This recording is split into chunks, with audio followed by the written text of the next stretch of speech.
While I add the MOSFET, I will demonstrate that you can connect a component into an existing connection simply by dropping it on a wire.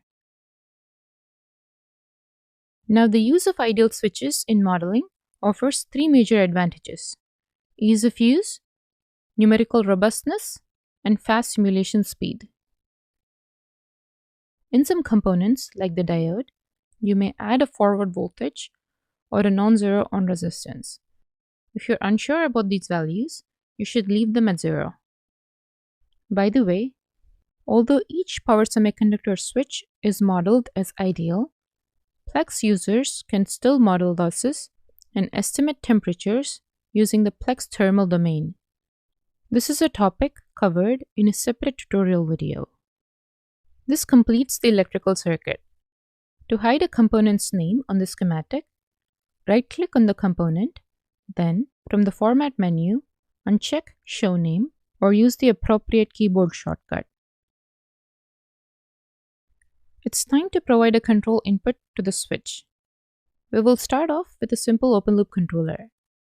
We can either use the PLECS control domain library to build this controller in PLECS or build the controller at the Simulink level. Until now, our electrical circuit lacks a connection with the Simulink environment. You will notice this from the fact that the PLECS circuit block in Simulink does not have any inputs or outputs. Signals in PLECS are used to bridge the gap to Simulink.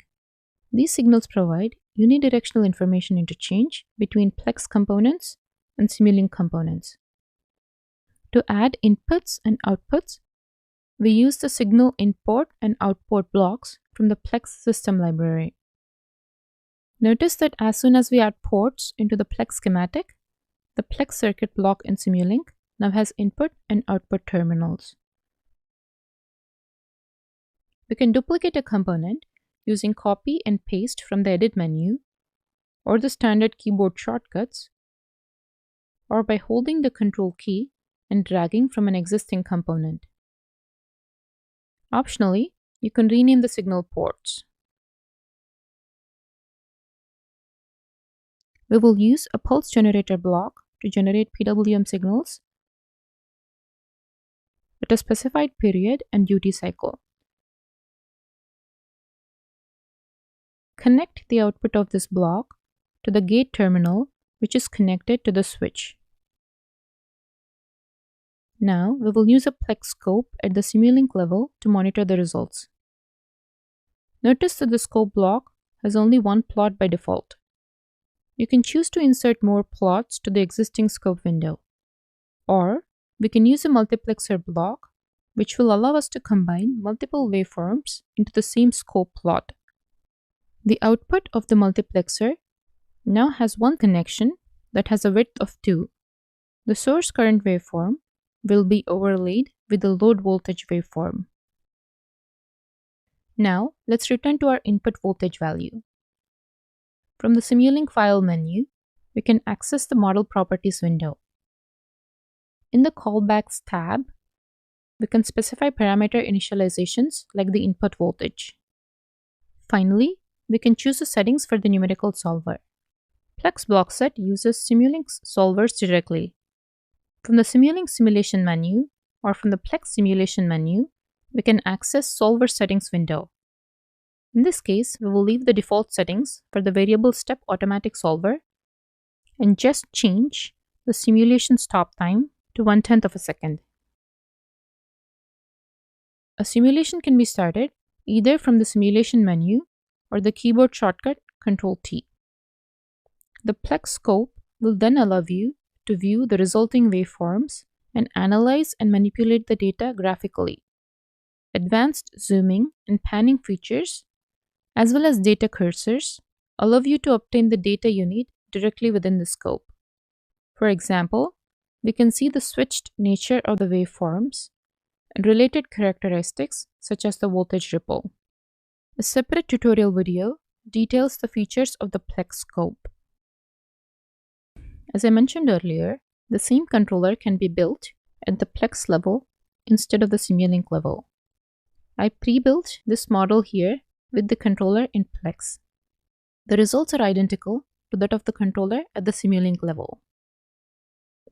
Next, we will replace the open loop controller with a hysteresis type controller. Once again, we can build this controller either at the PLECS level or at the Simulink level. Let's build the controller at the PLECS level this time. To separate the electrical part from the control part, let's put it in a subsystem. Creating a subsystem has no effect on the simulation result, but makes the whole system more structured. You will notice that a new terminal appears in the subsystem icon for each port that you drag into the subsystem schematic. To move these terminals along the icon's frame, drag them with the mouse while holding down the Shift key. For the buck converter, we will implement a hysteresis type control that keeps the capacitor voltage roughly in a plus or minus 0.2 volt band around 6 volts. This involves using a constant block as a reference set point and feeding back the measured load voltage from PLECS. An error signal is then generated as the difference of the set point and measured voltage. And this is then fed to a relay block whose output is now the gating signal to the switch. The control scheme here sets the gate signal to the switch high if the load voltage falls below 5.8 volts and the gate signal to low if the voltage increases above 6.2 volts.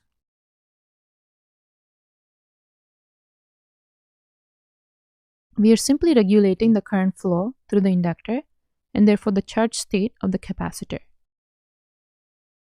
To make things a bit more interesting, we can apply a step change in the input.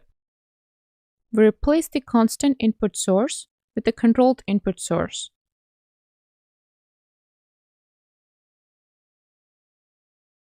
A step function block allows you to schedule a value to increase or decrease in the time at which this occurs during the simulation. So we will use one to change the signal that is fed into the input at midpoint of the simulation from 12 volts to 8 volts. We can then observe how well the controller regulates out this disturbance to maintain the desired capacitor voltage. Let's compare this model to the controller created in Simulink. We will find that the results are identical. This buck converter model is a basic power electronics application. PLECS is capable of simulating much larger systems, such as a wind turbine, connected to the power grid. Demo models are included in PLECS and provide an idea of many different systems that it can be used to help design. This concludes the tutorial video on Introduction to PLECS block set. For more videos and other information, please visit our website at www.plexim.com. Thank you for watching.